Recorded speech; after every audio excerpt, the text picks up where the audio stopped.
Hey, what's up guys? Welcome to the camera review of the new Samsung Galaxy A23. In this review, I will include wide, ultra-wide, macros, portraits, night samples, videos, slow motions and selfies so you can get clear idea of its camera. So for that, let's dive into the video.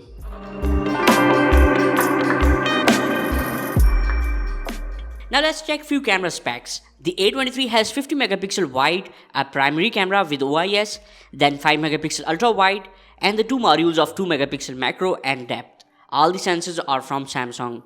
Now let's take a look at the camera application which welcome us by the photo mode, and in bottom center you can switch between wide and ultra wide.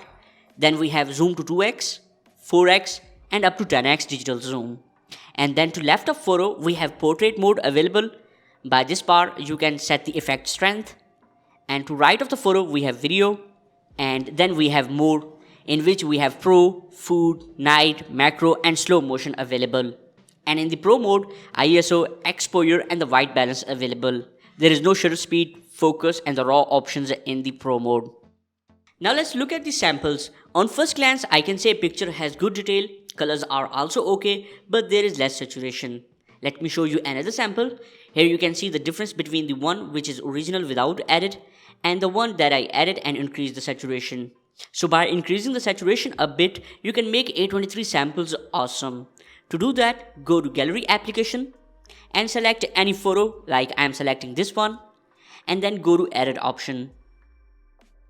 Now you are in the photo editor, go to tone and now swipe to saturation and increase the saturation to between 50 and 100%, and you can notice the difference. And after increasing the saturation, I compared with the A53 and now A23 sample is looking really good. So I can say at some point A23 provides true to life colors and natural photo which you can edit later on.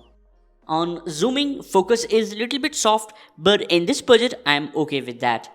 And now here is the ultra wide. Honestly, ultra wide of the A23 is not impressive. You can see the situation. Colors are like washed off and more contrast. Edges are also soft. And here I am comparing few wide and ultra wide samples. And mostly all the ultra wide samples are noisy, fuzzy, lag detail and have limited dynamic range. Despite all the drawbacks, the ultra wide camera performs just about as you would expect from a budget sensor like this one. And here are few close-up samples.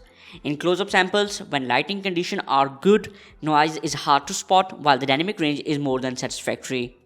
And now let's check the situation of zoom sample. This is wide and now 2x, 4x and the last 10x. These all are digital zoom and not impressive because there is no dedicated telephoto sensor on A23. And here are the portrait samples.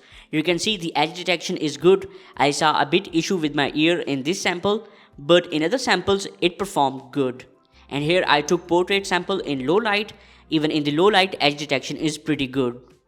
And then we have the popular 2 megapixel macro. And to be honest, it's all just numbers game at this point. You need very good lighting, but still as it has low resolution that affects the detail. And the night samples are good on A23. There is a bit noise and colors are a bit washed off, but in this price range it's okay. In videos you can record in 720 and 1080p at 30 fps. In videos in this sample you can see colors are not impressive. I can say okay. And there is no EIS, so there will be stabilization issues.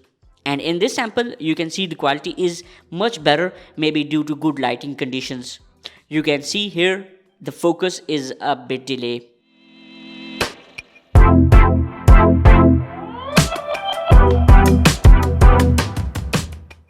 And the good thing is that you can record videos in ultra wide also, but quality is in front of you. And here is the slow motion. The A23 records slow motion on 720p at 120 fps. And now selfies. The selfies turned out pretty good in this budget.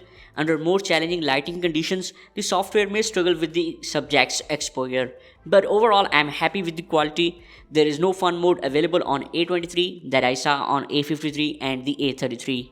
So this was the camera review of the A23. In my opinion, Galaxy A23 punches a bit above its class when it comes to the picture quality in broad daylight. Sample have a bit low saturation, but you can increase the saturation by the method I told in video. Other than that, colors are true to life and less noise. Ultrawide, night, and macro are not impressive. I can say they are just okay, but they need improvement. Videos and selfies are good in this budget. Overall, I am satisfied with its camera, but I cannot recommend this phone if you want especially a good camera. Other option is A33 if you can afford. But at the end, this is my opinion. You can disagree with that and can put your thoughts in comments below. If you found this video helpful, then please hit the like button and subscribe to my channel. See you in next video. Take care. Signing off.